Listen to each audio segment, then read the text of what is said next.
Okay, mate, it's day 2 of a challenge and we're continuing on our training. So we finally decided to name him, and we're gonna call him Bundy, which is short for Bundaberg rum, which is Australia's most famous rum.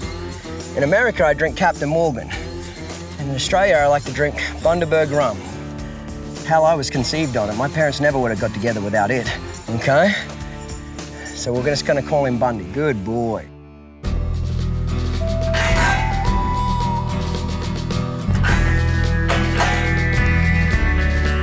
Good boy, Bundy. Well, today is our 3rd session with Bundy. I just came in here a few minutes ago and I put my halter on him and just stepped out to get a drink and I'm back again. This is our 3rd session. What I want to do with him today is a little bit of recap of what we did yesterday. But today I really want to get him saddled, preparing him for me to ride him and start moving along in a new direction. A lot of new exercises today and especially introducing that saddle. You know, he spent 10 years running around the Outback doing his own thing. Spending an extra hour or two preparing him to have a successful lesson without a wreck for him or me is well worth it, okay? Downunder Horsemanship's Australian Outback Adventure is brought to you by Ritchie Industries. Fresh water for life.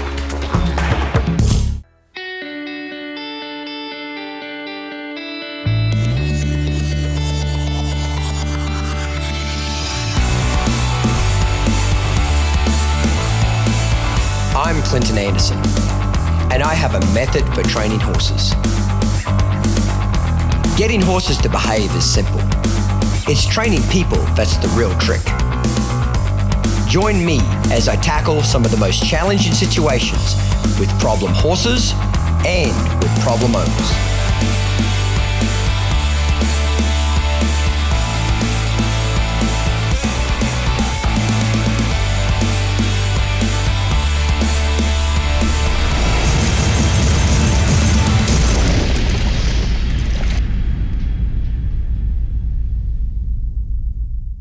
So first thing I want to do when I first step in the pen every day is start with our desensitizing. The first and last thing I do with him every day is desensitizing, because desensitizing shows him he hasn't got to be frightened of me or my tools, okay? So I don't have to spend a long time on it now every time I do it, but you know, a couple of minutes each side is plenty. But I want to check it every single day, because if I don't check it, you know, he'll get jumpier. If you only sensitize your horse to pressure, they'll get jumpy, spooky, and reactive. If you only desensitize them, they'll get dull and heavy, okay, and disrespectful.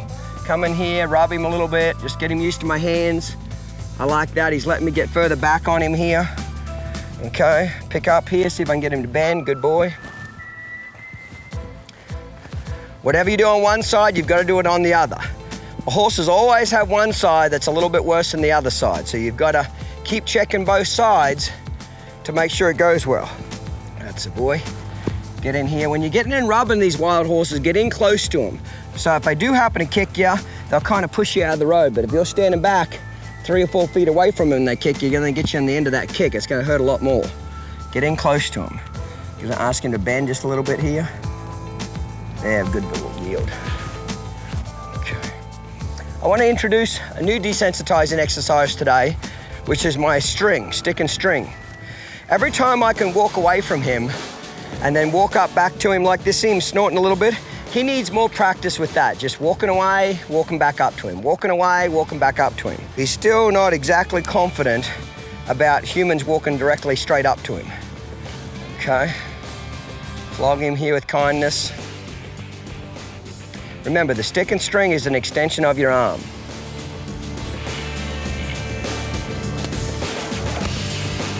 I want to be able to spank the ground right beside him and have him stand there and relax. And when he stands there and relaxes, I'll retreat, rub him, take it away. Every day I do this, I'm going to increase the pressure a little bit, increase the intensity, until I eventually can spank the ground quite hard and he stands there perfectly quiet. Good boy. Getting good there, aren't you? Rightio. Okay, today I want to introduce the saddle, so I'm going to get that out now, and I'm going to do a couple of exercises that get him kind of used to the saddle before I even try to put it on him. I just put the saddle pad right there, and I'm just going to send him between the saddle and saddle pad. I did the sending exercise with him yesterday, okay? It's the same type of exercise, except now I want him to move away from this string. I want to get a little more energy in his feet today. So I'm going to leave the string on so I can spank him from a little bit bigger distance and see if I can't get a little more energy there. There we go. Good boy. And then yield. Yield, please. Send him back the other way.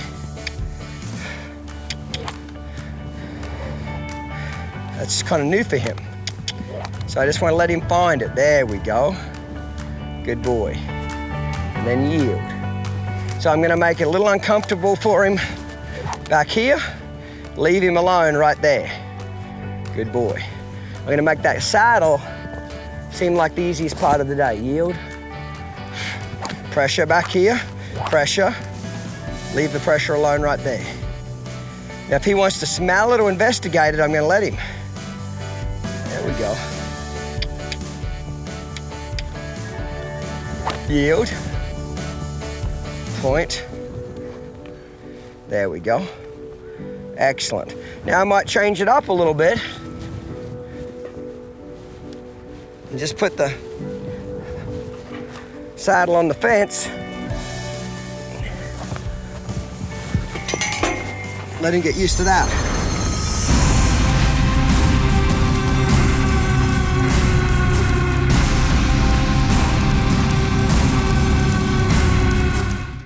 Tired of dumping and scrubbing dirty buckets and tanks?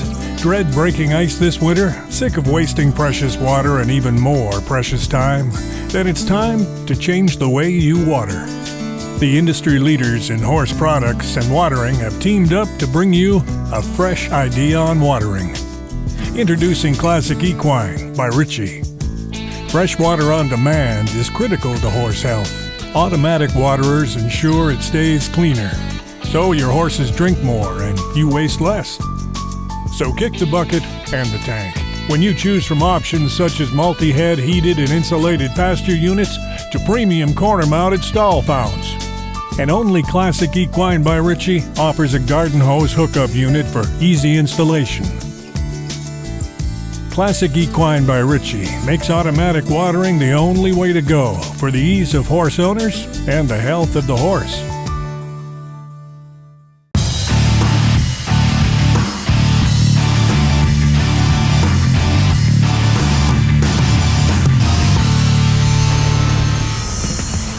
So instead of being frightened of that saddle, I want him to realize it's actually a pretty good thing. Excellent. Right, a couple things we've got to do before we saddle him. Leading's a little better here. Because I want to come back and desensitize him now. Now that I've, whipped his butt a few times with the stick and string, I've got to come back now and make sure he understands he hasn't got to be frightened of the stick or string. Radio.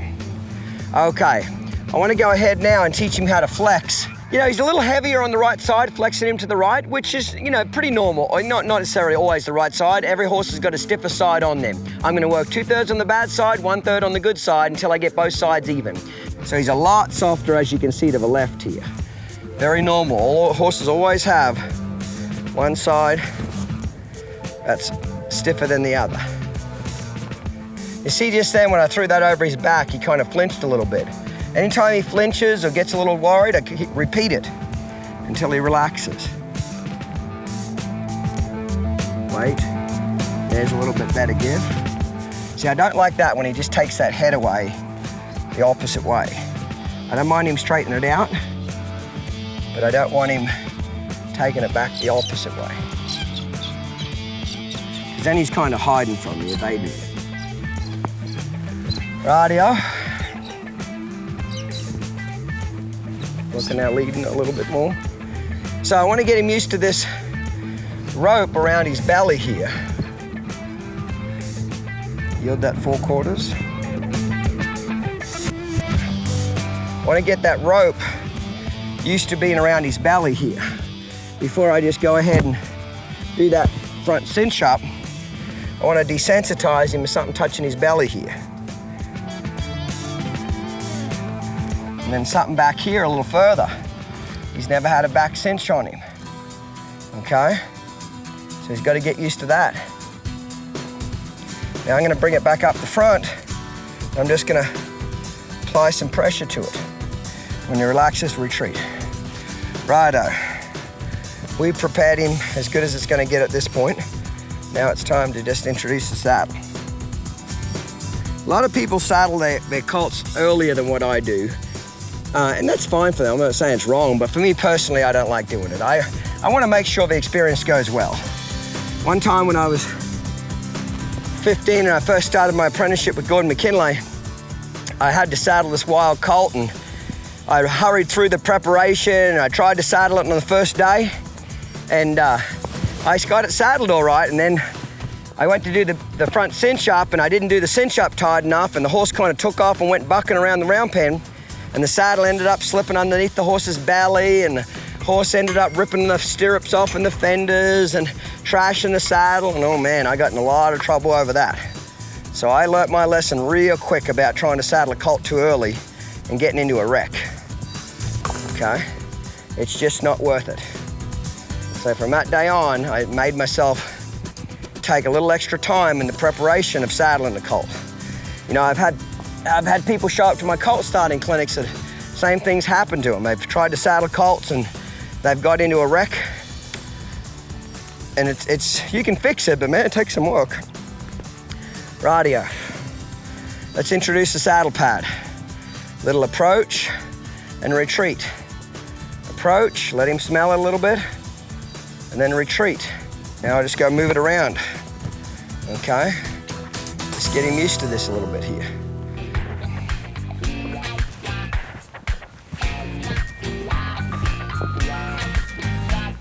There we go. That's it. Now start moving it around. Keep his nose bent. Can't stress that enough. Keep their head bent. Now I'm going to be a little more obvious. Start really kind of hurling it at him. That's it, boy. Get him used to this. Flex him a couple of times. Let him get used to this saddle pad, and then we'll do it from the other side. New side, new brain, so introduce it again. Let him smell it and then retreat. Smell it, then retreat. So this wind's kind of not helping me out here with the pad. It's blowing the pad towards me, so I just turn my horse to make it easier. Use the wind to help you. There we go. Okay. Keep his head bent towards you.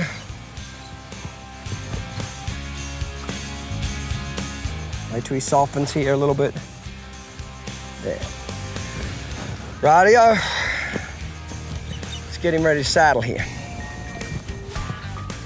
First thing I want to do is know where my tools are. So my stick and string is out in front of me, because when I saddle him, I don't know if he'll start bucking. He may not, but I want to know where my tools are. I'm not looking for them.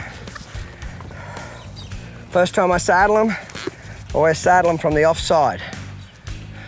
That way I can let my stirrups and fenders and everything down by itself. Do a little approach and retreat. Okay. Just kind of let him know it's coming.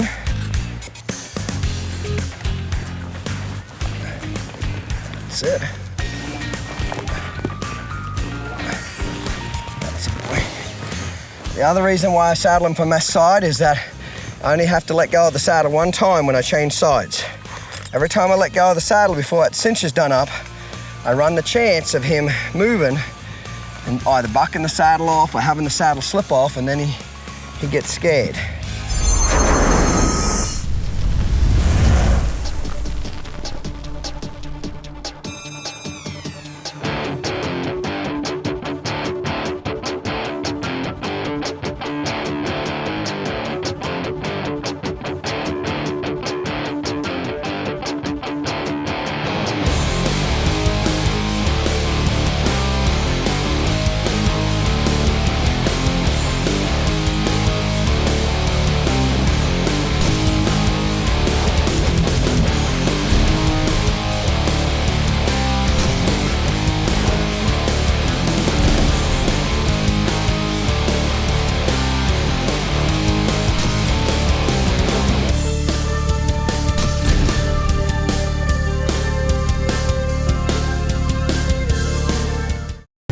Downunder Horsemanship's Australian Outback adventure is brought to you by Ritchie Industries.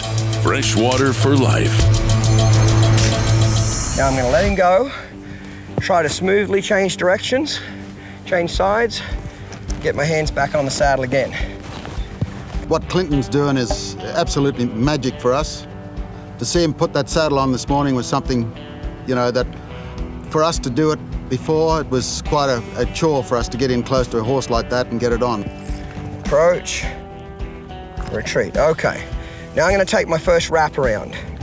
It's important now that I get this done up smooth and quick. Okay, get it done up. Don't be taking forever around here. You're in a vulnerable position right now. I'm going to get my second wrap, and I want to do the girth up snug. Not too tight where he might start bucking on me, but not too loose that if he does start bucking on me, it's going to come off. So there's a fine line there. Good boy, easy boy. Rub him. Keep his head bent. Don't stand back there near his back legs in case he might kick you. Keep his head bent. Okay. Back cinch. Steady, big fella. That's good. I just take my time. Now I'm going to back away from him here. Now he may buck, he may do it, nothing, okay? I don't care what he does. But see how I back away from him and I knew where my stick was, so that you don't want to walk away like this, because if he breaks in half and starts bucking, he might buck on top of you, okay? So always back away from him. Now if he starts bucking, I'm gonna let him buck. The first time I saddle him, steady big fella. The first time I saddle him, they can buck as much as they want. Now if he wants to move off here, I'll just go along with it. That's a boy. The reason why you gotta have your wits about you a little bit is that, you know, a lot of the time when they're bucking, they start bucking towards you, okay? Because they're scared of the saddle. Come on, move out now. That's it, boy. So it doesn't seem to be much bucking in, which is good. And even if he did buck, I'm not too worried about it. Okay, it's his first time of wearing it. Okay. What I want to do now is create more energy in his feet, get him moving out a little bit. Now he's a little bit almost too quiet and too dull. Now I've got a lot of fire under his tail and get him moving out more, because remember, you got to have energy to train a horse. You got to be able to move them forward. Come on, move those feet. Move those feet. Rightio. Now I'm going to stop him and tighten up that front cinch. Yield. Tighten up that front cinch.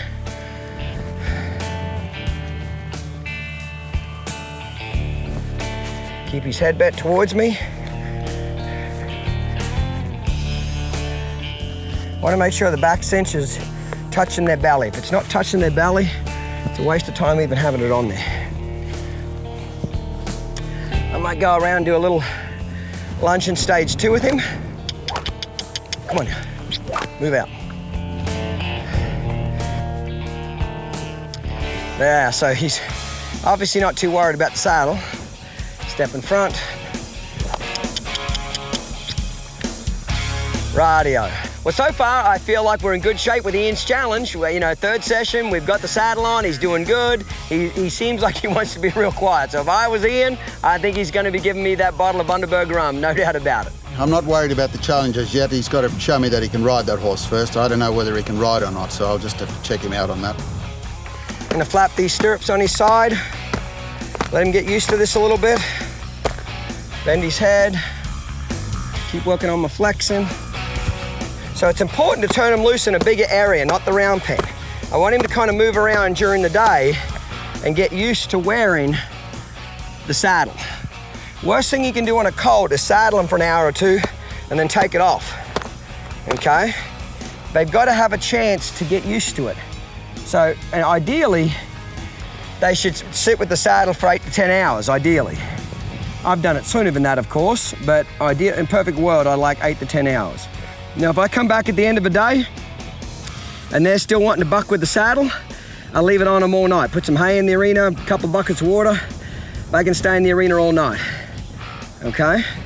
If I come back the next morning and they're still bucking, I'll leave it on all day. I don't take that saddle off until they stop bucking. Because if you take that saddle off when they're still being reactive, you're pretty much rewarding that behavior. You're telling them if you're reactive, if you buck with the saddle, that's how you get rid of that saddle. Good boy. Well, this colt, what he needs now is some grain. He's so lazy now and quiet. He needs some energy in him. He needs to start getting some grain now so he starts coming out a little bit more energetic. That's a boy. Rightio. We're gonna let him out of the round pen now to another arena and let him spend a few hours just getting used to that. Wait till he softens here. There. Rightio, good boy. The saddling experience went real well. Now again, if he would have bucked with the saddle, that's not necessarily a big red flag, but the second time I saddle him onwards, I don't want him bucking with the saddle. If they buck when I saddle them from the second time onwards, I just redirect their feet, change directions, take bucking off their mind. Good boy. We're gonna put him in a bigger arena and let him run around for a few hours. Good boy, Bundy. Well, if you like the third session, mate, wait till you come back to the fourth one. We're gonna get that saddle on again, get him ready to be ridden, make sure we get his feet moving out, because remember, I've got to get him kid broke. That was the challenge that Ian gave me. I had to come back to Australia, get the wildest rumba he could find and get it kid broke. Well, we're on our way, but we've got to get him ready to be ridden just yet. So the next session is gonna be real important. We'll be right back with more from the Australian Outback, presented by Ritchie Industries.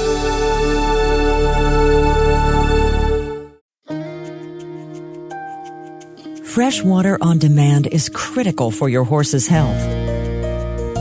Make sure it's always available when you install Ritchie Waters. We've got the model to suit your needs, whatever they may be. Get the most energy efficiency with the new Eco Fount series. Get the benefits of both steel and poly construction with the Omni Fount. Get the best combination of value and performance with the Watermatic. And for delivering water directly to your horse, there's our newly redesigned stall fount. Ritchie set the standard in quality when we invented the automatic waterer in 1921, and we've been the industry leader ever since. So when you buy a Ritchie, you know you're getting the most dependable product on the market, not to mention the best value, service, and warranty in the business.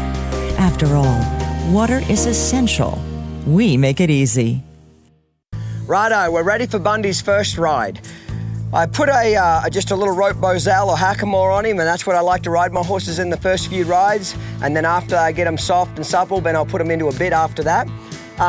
Typically what I do when I first start a horse in the round pen, under the first saddling, I always have somebody help me for the first 2 or 3 rides, where I'm basically a passenger and the person on the ground is what causes the horse to go forward. It's the safest method I've ever used. It makes it easy for the horse to understand, easy for the rider. Now, typically I do a lot more turning, but because he's kind of laid back now and pretty lazy and doesn't have a lot of energy, I may not do a lot of turns on him. I may let him go around a little bit more. And depending on what he does, the next ride I may not even start in the round pen. I might just put him in a bigger area where he's got more room to run. Okay, Brittany, you're gonna help me here. So typically what I do is Brittany will stand out in front of me and they're my assistant and kind of wave that bag around and kind of get his attention a little bit. And then what I'll do is I'll put my foot in the stirrup and I just kind of prepare him, and I'm gonna get up here. Now see, when I step up, he takes that nose away, I'll bring it back. Well, I don't wanna get out on any horse until they're using the thinking side of their brain and they're respectful and quiet, okay? And they're prepared on the ground, meaning that they're not jumping away from me, they're not spooking, they're not bucking with the saddle. I can flap the plastic bag up above the saddle, they stand there nice and relaxed. They're all like little pre-signs that the horse is ready to be ridden, if you accept all of those things. Remember something, preparation is the key to a successful ride. So the better preparation you do on the ground means you're gonna have a safer and more productive ride when you get on his back. That's it. Rub on him here, move the stirrup. Okay, now I'm gonna get on. And as soon as I get on, what I wanna do now is just kind of flex him a little bit here. Instead of going somewhere, I wanna make sure I can bend his head from side to side. This is the first time he's ever seen me out of that other eye. So Brittany will kind of move that bag a little bit just to basically get his attention. So I want half his attention on me and half on her. So before I go anywhere, I want to see if I just can't get him to bend his head. Remember, bending the horse's head or disengaging them is the key to being able to yield that hindquarters. So lateral flexion here. So when he gets a little heavy, I might have to bump him off this. I want to teach him from the very first ride, I do the pulling, you do the giving. When I pick up on that rein, see how stiff he is here? When I pick up on that rein, I need you to soften to that pressure. There we go. Pick up again. Hold it. Release it, right up. Okay, Brittany, let's go ahead and move him out a little bit there. Front end, back end. Front end, back end. Front end, back end. Front end, back end. Now just stop, Brittany. When I got up on Bundy, he felt really relaxed. You know, I could tell straight away he wasn't gonna buck. I could tell he wasn't gonna run off. He wasn't gonna do anything silly. If anything, I would have liked a little more energy out of him. You know, I rode him for only about 11 minutes. Normally I might ride him, 15 to 20 minutes, but I didn't want him to get so tired that he would shut down on me, where he would just say, I'm really tired now, I'm quitting on you. You always want to quit the horse before they quit you. Now I'm just gonna let him jog around a little bit, and I'm just gonna kind of start moving all over him. Get him used to, come on Brittany, come on. Don't let him walk, I want him to trot. I'm just gonna let him get used to wearing me up here. He's never had a human on his back, so it's important that I stay nice and relaxed on him and just kind of let him get used to this. Rightio. Brittany, half a turn to the inside. We're gonna go the other way. That's it. He's gonna see me out of the other eye. That's it. That's it. Righto, Brittany, half a turn to the inside. There we go. So now we're gonna start turning him a little bit more, moving his feet out. Getting the feet moved out from the very beginning is crucial for freeing up their mind. Sticky feet, sticky mind. You don't want that on a colt. You want them moving out nice and relaxed. That's it. Good boy. Every time he trots, I squeeze with my legs, I cluck. If necessary, spank. There we go. Righto, just half a turn to the inside, Brittany. Now we'll just let him relax and trot. I want to quit him before he quits me, okay? I don't want to run him around until he gets out of air to where he shuts down, okay? Righto, half a turn to the inside. This method is still not even that popular even where it came from in Australia, meaning that not a lot of people know about. Once people see how the method changes the horses, you have to be pretty stubborn or closed-minded not to want to adapt it, because it just works so much faster. It gets you better results. The horses are safer. It's pretty different, really. These guys have a lot of patience with their horses, how they break it, see. Well, I think if I learn enough how he does it, and then I might use his technique, it would be better. And then we're almost ready to quit. That's it. Good boy. That's it. Righto, Brittany, we'll let him walk now. If he wants to walk, we'll let him walk. I want to finish him off real nice and relaxed. Okay? Good boy. That's a boy. This is his first ride. Good job, son. There we go. Okay, get behind me, Brittany. Help me get back to the center. So we started in the center, we finished back in the center. So I'm gonna flex him here and Brittany's gonna back away. So the reason I have a helper help me is that I would have had a lot more trouble getting him to move out if she wasn't in the round pen. You know, traditional break it in method is you kind of get on them and buck them out and hope for the best. What we're trying to do is teach them that they don't need to buck. They don't need to defend themselves. Righto, that's good enough for me. So I'm gonna prepare him to get off and grab some mane, lean forward 3 or 4 times, let him know I'm coming, step off up by his shoulder. Now I'm gonna flex him here. See how he's flexing the wrong way? That's just because he's green, he doesn't know. Flex him a few times. Good. What a good boy, eh? That was your first ride, pretty good, wasn't it? He did really good for his first ride, really good.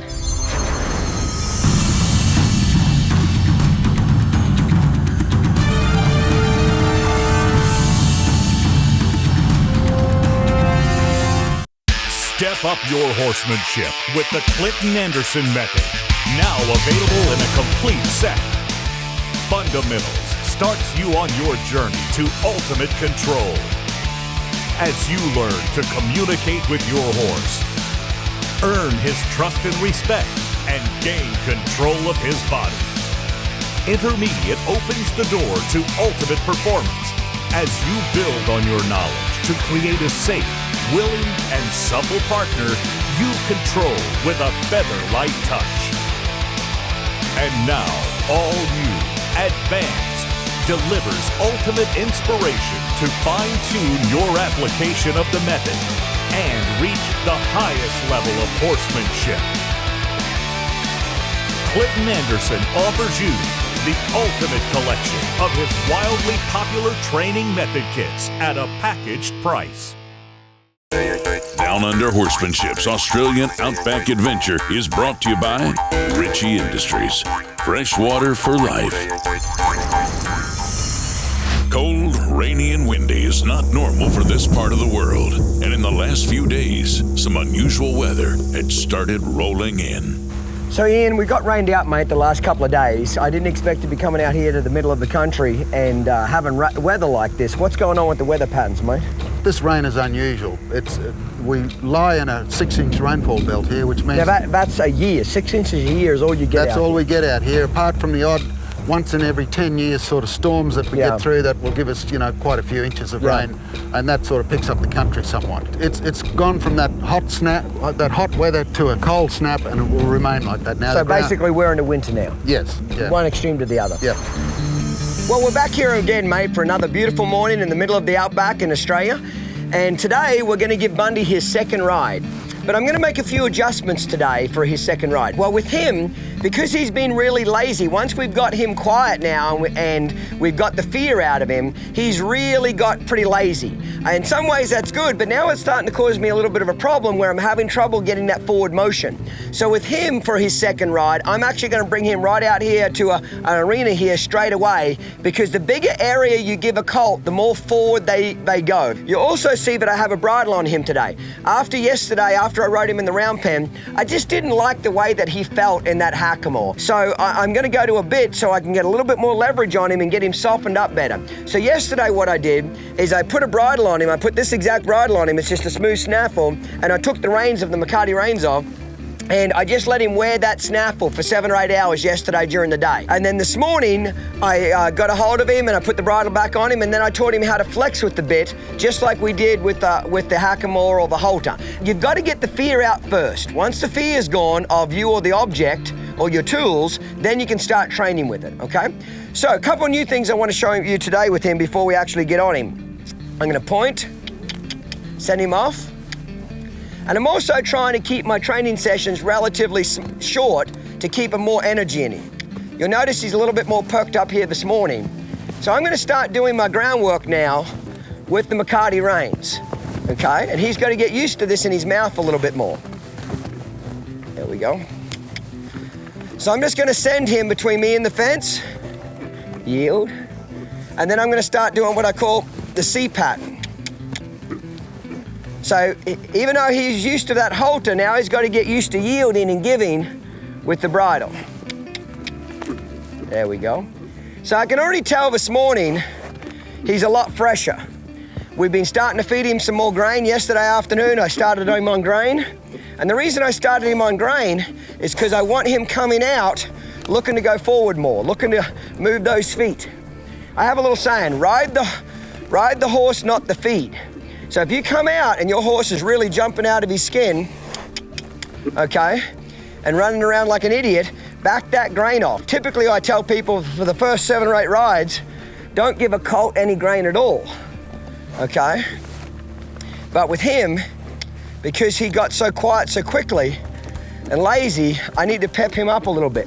So the fact that he's kind of jumping around here a little bit and not exactly following the feel, I'm not too worried about it, because I at least appreciate the fact but he's got some energy in his feet. Now, people ask me all the time, how much groundwork do you need to do before you get on? Well, the answer is there's not necessarily a set time frame. The answer is when the horse feels ready, when he's using the thinking side of his brain, he's calm, he's relaxed, you've got control of his feet. There, I like that better. I'm trying to do less with the stick, more with the suggest. Now he's starting to relax a little bit more. So I at least appreciate the fact this morning he came out feeling his oats a lot more. I like that. I don't want to get it too extreme, of course. Okay, that's it. So you also notice every day, he'll start to do a little nicer circle out here, okay? Rightio, yield, good boy. So I'm gonna bring him up into my space again, keep inviting him into my personal space from now on. That's the boy. So, a little bit wild in the beginning, but I actually kind of like that a little bit because at least I got some energy now. I can't train a horse unless I get some energy in their feet. Good boy, Bundy. Good boy. Just like everything we've done, we've got to balance sensitizing and desensitizing. So, like, I don't spend a lot of time desensitizing him because he's almost a little bit too dull now, but I still work on it a little bit every day, but I don't work on it a lot. Okay, now if you've got more of a hot-blooded horse, a thoroughbred, an Arab, quarter horse with hot blood, okay, then you're gonna have to go work on it more, on the desensitizing. There we go. So I'm just gonna flex him with this bit. He's flexing a lot better with this bit than the hackamore. He's just, some horses just aren't good hackamore horses. Yeah, good boy. This is a big one on colts, making sure they're comfortable with you flapping the stirrup.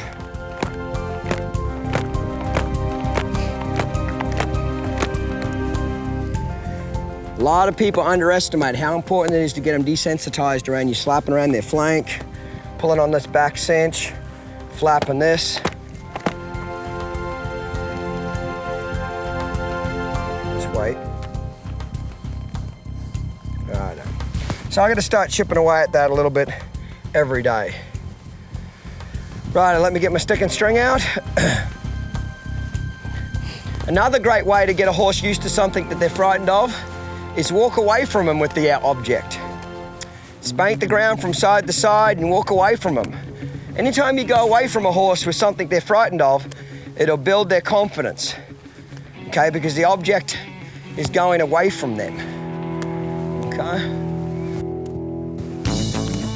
See here, every time I stand in front of him, and I move the stick, he's starting to think he needs to move his feet. So that's why I've got to come back and rebalance this a little bit here. Good boy. After every desensitizing, always come back and flex him again. Okay? So it's something we'll just chip away at.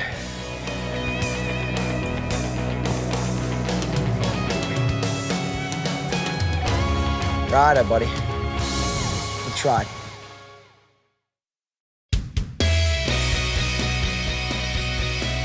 Are you frustrated with your horse's lack of discipline or struggling with his lack of experience? Do you suffer from the lack of time it takes to turn the horse you have into the horse you really want? Well, there's a method for that madness. Send him to the Clinton Anderson Academy and we'll turn your horse into an Academy horse. The Academy trains only the best horsemen to share Clinton's methods with horse owners around the world as Clinton Anderson certified clinicians. Just as these top trainers enroll in the Academy, so can your horse. During the 6-week course, he will learn the entire fundamentals level of the method to be ridden in and comfortable with a full gamut of situations. At the Clinton Anderson Academy, we have the time, the experience, and the best training method to help you discover your horse's true potential. So stop the madness. Turn your horse into an Academy horse.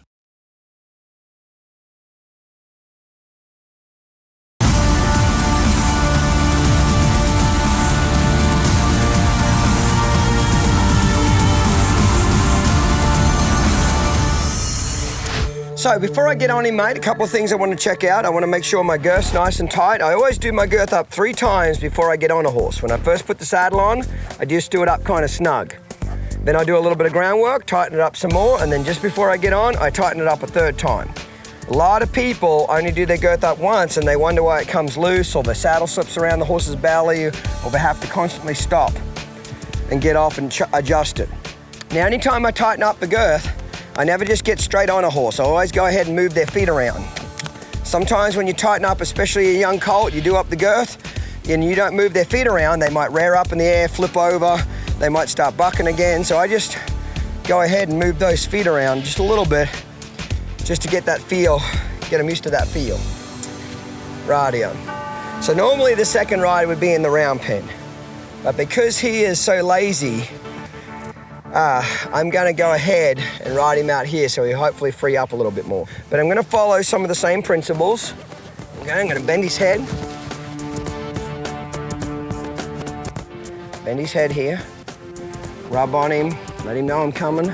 So when I first got on him, he felt a little tight. I wasn't worried about him bucking, but I certainly did feel like he was a little bit tight and worried. He kind of half thought about walking off there, so I had to make sure I kept flexing him from side to side, and I kept flexing him until he relaxed. When I felt him relax, physically and mentally, that's when he gave me the okay sign, Clinton, you can move on. So that's all I'm gonna work on for right now. When I say go, he should go.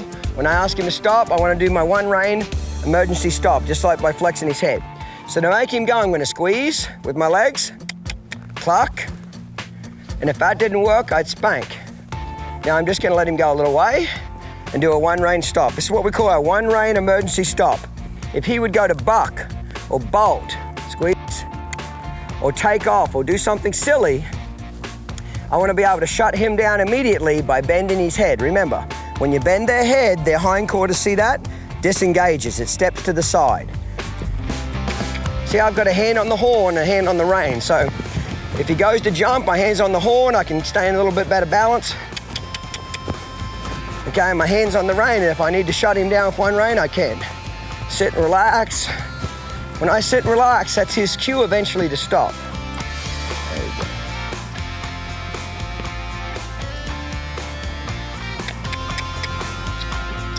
So we just fenced off this side of the arena, so he couldn't go down here with the camels. So you'll notice that I'm not really steering him. I'm letting him kind of go wherever he wants to go. Okay, I'm moving around on him constantly. No point steering him if I can't get him to go. Okay, no point having a steering wheel on your car if you put your foot on the gas pedal and it doesn't work. Let's move on out, big fella. That's the boy. Be constantly moving on him now.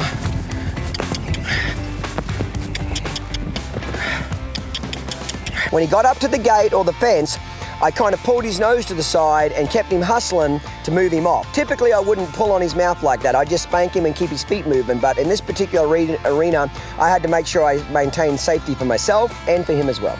So to get a truly broke horse, they got to have long rides. They got to come back with wet saddle pads. And while you're outside, concentrated training. There we go. I'm going to sit and relax. Flex him again. So with a horse like this, you could even ride him to have 2 shorter rides on him per day. Because he runs out of air pretty quick, you'd be better off, instead of giving him a longer session now, letting him rest now for a few hours and then coming back and repeating the same exercises. Rightio, I'm gonna get off him here. So, I'm gonna grab some mane halfway up his neck, let him know I'm coming. I take my foot out of the stirrup, I'm gonna lean forward 2 or 3 times, let him know I'm coming so I don't surprise him. I'm gonna step off up by his shoulder, and I'm gonna immediately go back and flex him again. Make sure he gets soft there. Good boy. Just get that lightness right there. So every day, I'm gonna work on Bundy getting softer, and I'm gonna also work on him being more willing to move out, okay? You know, if I had a preference between having him move out too much, you know, wanting to run off or bolt, and having him a little bit too lazy, of course I'll take the too lazy part. But right now I've got to balance that. Remember, I don't want him running off and I don't want him sulling up and not moving forward. I'm looking for that happy balance right in the middle. Downunder Horsemanship's Australian Outback Adventure has been brought to you by Ritchie Industries. Fresh water for life. The reason I like backing so much, backing is the ultimate form of respect. Okay, when a horse will back away from you with cadence in his feet on command, it's like the ultimate I give in to you. You're the boss. How you doing, Anselm? This is one of the Brumbies that we got in during the muster as well, correct? Yep. Any problems at all so far that you're not real happy with? Yeah, there is a problem actually. He won't stand still when I'm trying to get on. Okay, good. Well, we'll work on that.